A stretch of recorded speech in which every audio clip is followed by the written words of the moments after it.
Okay, everybody, Ryan Real here, one of the elite coaches over at Training Bible. Let's go through the very basics of racing and training with the power meter and why you need to train with the power meter. This is the condensed version. If you want the fuller version of this with a lot more detail, go ahead and fill out that web form below and we'll get you that copy sent over. Alright, let's get rolling. Okay, what is a power meter? It's a device that we put on your bike. It measures the amount of power in watts that you're producing every time you turn the pedal. This can be in the wheel, it can be in the crank. There's a bunch of different options. Some are better than others. So what is power? It's a watt. It's measuring the absolute amount of work that you're doing. So it's the most accurate way to measure the current levels of effort that is being put forth by you, the athlete, while you're riding. It's an instantaneous reading of the force that you're applying to the pedals while you're riding. Pretty simple, right? So a watt's a watt, regardless of the terrain, regardless of the weather, nutrition, hydration, any of that stuff. A watt is a watt. If you're going uphill, you're putting out a given amount of power. If you're going downhill or with the wind, into the wind, on perfectly flat ground, a watt is a watt. It's measuring how much effort you're putting out in very defined, definitive terms. All right, so let's get into a bunch of the different terminology of why this is useful. This is a little bit of the science, but this is why power meters are useful. This is why it's good to have a coach that knows what they're doing. They understand the science. They understand how to take this data, how to read it, how to interpret it, and how to dial in your training plan. Functional threshold power, FTP. It's the highest power that a rider can maintain in a quasi-steady state without fatiguing for approximately 1 hour. So it's a 1 hour time trial. Is that going to happen in real life for testing? No. We have a bunch of different other versions. They're great workouts, pretty short, sweet, to the point. Get your FTP dialed in. What is all the information we get from a power meter? First thing, power to weight ratio, watts divided by kilograms. So if your power output or FTP divided by your body weight in kilograms. Take your body weight in pounds divided by 2.2, there's your kilograms. Alright, so it's a very simple way to determine the ability of one rider versus another rider with different sizes, different genders, different experience levels. Quick examples, just so we're on the same page. Athlete 1, male, 6'4", 220 pounds, 100 kilograms, has an FTP of 300 watts. That's a pretty big dude. He's putting out a ton of power. Athlete number 2 is a female, 5'1", 105 pounds, 47.72 kilograms. Pretty small woman, FTP of 200 watts. Just looking at these numbers, the dude's going to beat this girl every day of the week. But who's a better rider? You can't look at this and say, oh, the guy's a better rider. He has a higher FTP. You have to equal that out. That's your power to weight ratio. So who's the stronger rider? Athlete number 1, power to weight ratio is 3.0. Athlete number 2, 4.19.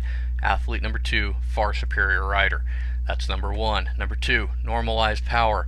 What the heck is that? It's an estimate of the wattage you would have averaged if you had pedaled smoothly for the entire effort. No stop signs, no turns, no stoplights, no cars, no water breaks, no I need to take a break and recover and I have a cadence of 0, therefore 0 power output. It is the power that your body thinks it is doing during an entire workout. It provides a better measurement than average power, which is a simple mathematical average, of the true physiological demands of that given training session or of a race. Variability index is number 3. It's a measure of your pacing, steady pacing versus erratic pacing. It compares your normalized power with your average power, right? If you got a lot of ups and downs, pedal brakes, stop signs, you had to stop and get water, all of this is being recorded by the power meter. It chops out the highs, chops out the lows, it evens it out, right? Variability index, normalized power divided by average power. If you have a VI for a ride or especially for a race that's greater than 1.05, you rode too hard. If you're between 1 and 1.05, you're golden. Nice job. If you're less than 1.0, you didn't ride hard enough. Something was going on there. Intensity factor. This one's huge. The ratio of your normalized power to your FTP, right? So this tells us normalized power, how hard the ride was. FTP, where you're at in terms of effort you're putting out. This is huge. It tells you how hard the ride or the race or how hard you rode in a race truly was.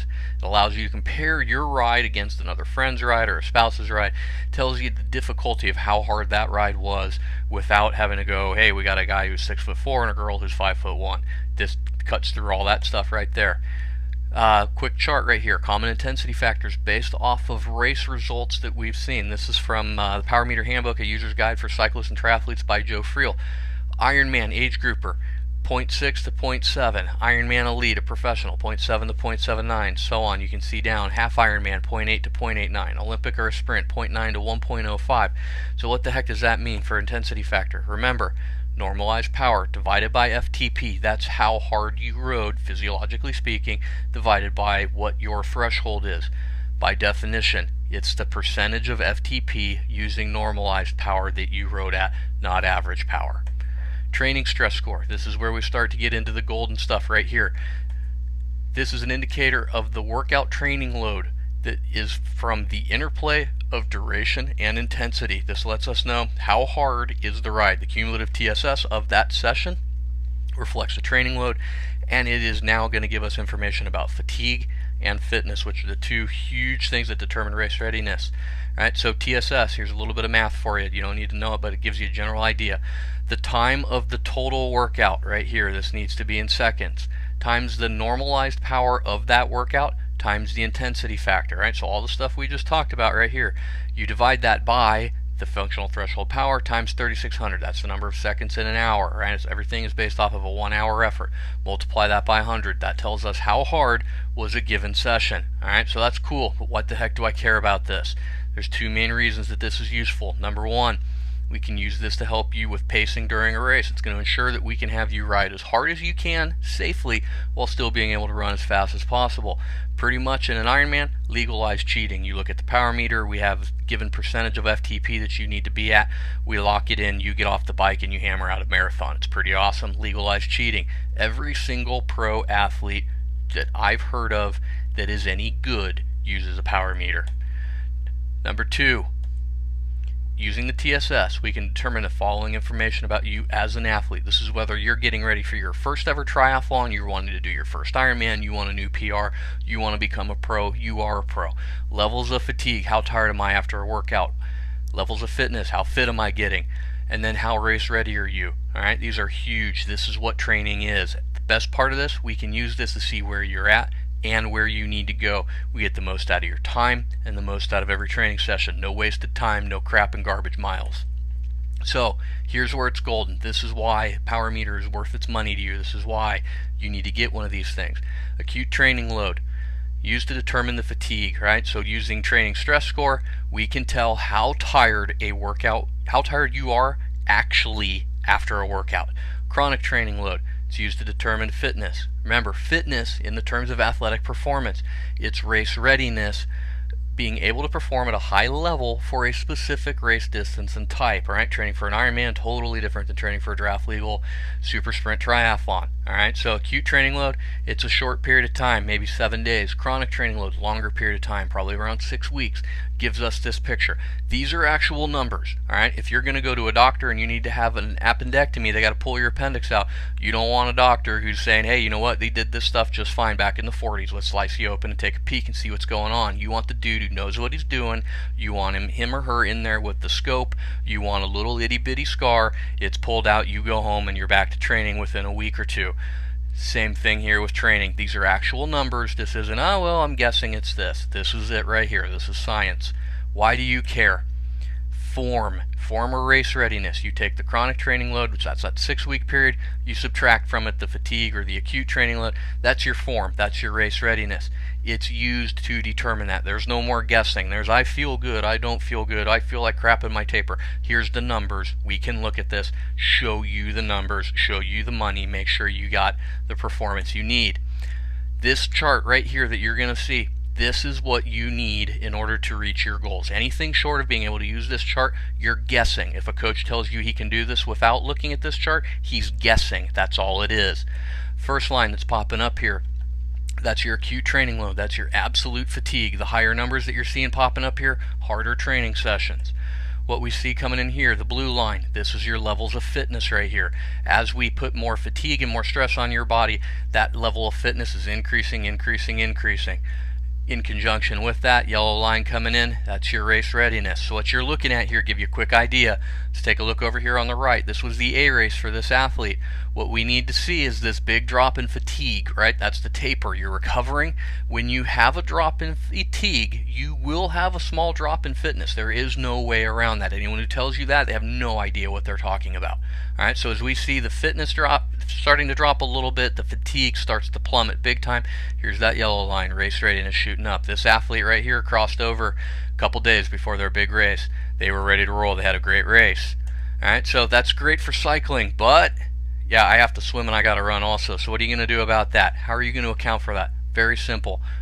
coach that knows what they're doing, you have the right technology, you have swimming TSS and you have running TSS. That Garmin 910 right over here, that guy's going to take care of both of this for us. Same thing on the bike, training load based off of the duration of the workout and the intensity. Swimming TSS using your lactate threshold swim pace, total distance, total time. Running TSS all based off of speed. That's what's being used to generate, or power is being generated.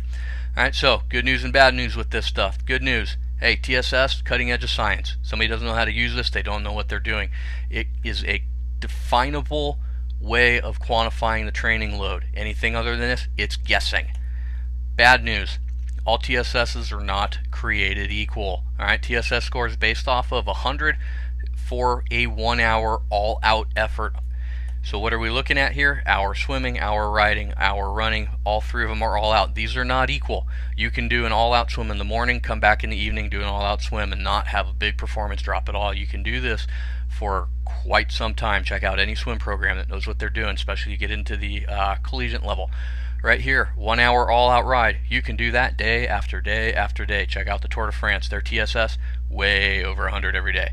A 1 hour all out run, how many days a week can you do that before you blow up? 1, 2, maybe 3 in a row. Alright, so all TSS is not created equal. It's a lot of info. Why do you care? Why should you care? You get a hold of a coach who understands the science behind the training. They understand the exercise physiology. They understand the biomechanics. They can take this information and they can manage your training from day to day, week to week, training block to training block, phase to phase, however you want to look at it. They're going to make sure that you are as prepared as you can and that your taper is going absolutely as well as it can, based off of not based off of numbers, not based off of guessing. I think this works. This worked for this guy. Let's see if it works for this guy. There's numbers. All that crap is gone. There's no more guessing. It's now accurate. It's based off of real science, not crap. All right, so this sounds great, right? But hey, I ain't got $1,000 to spend on this stuff. Well, guess what? We believe in training and racing with power so strongly here at Breakthrough Multisport. We'll put our money where our mouth is. You go ahead and show us that you're committed to your training. You go ahead and sign up for 12 months of coaching. I'm going to give you a free PowerTap power meter. I'm going to hand it to you for free. Absolutely. So you ready to get started? Give me a call, 888-963-9530. We'll get you set up with a free consultation. We'll see if we're a good fit for each other. We'll get started right off the bat. We'll get you a power meter. We'll get you dialed in. You're going to see results you didn't think that you were capable of getting. If you don't feel like calling, fill out the web form that's below. My staff's going to get in touch with you 24 to 48 hours. We'll get you set up. We'll get you dialed in. Thank you, and I look forward to talking to you soon.